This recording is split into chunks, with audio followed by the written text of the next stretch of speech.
Hey guys. Fans have been trying to find out how does a Saiyan become Super Saiyan, reach Super Saiyan level.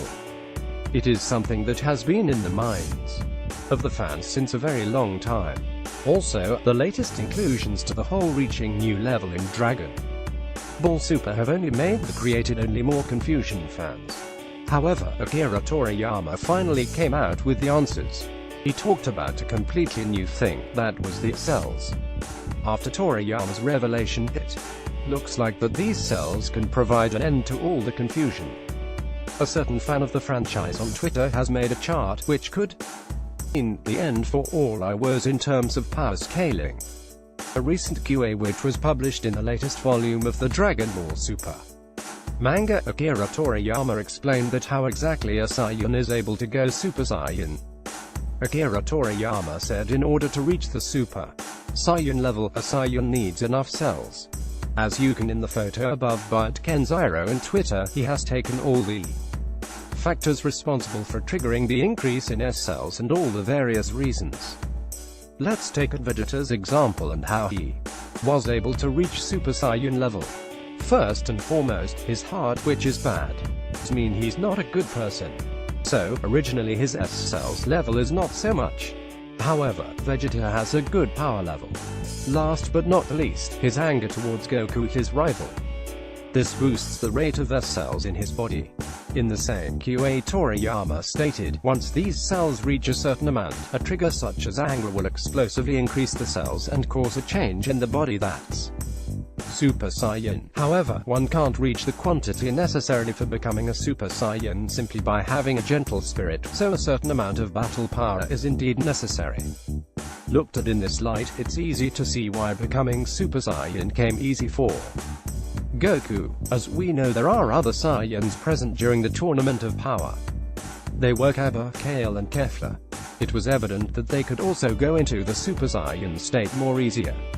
It is mixture of several different reasons. They already possess excellent amount of S cells, each and every one of them has a kind heart, and the third factor is the environment of the planet, Sadala.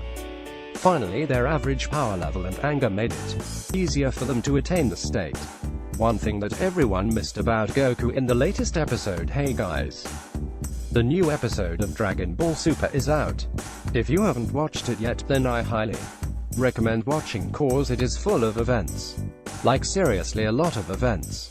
However, I should warn you that don't watch it if you deeply care for Champa.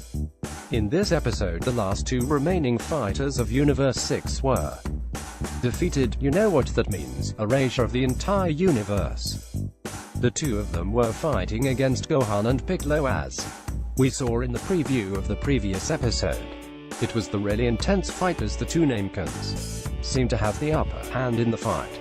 However, they couldn't best Gohan and Piccolo.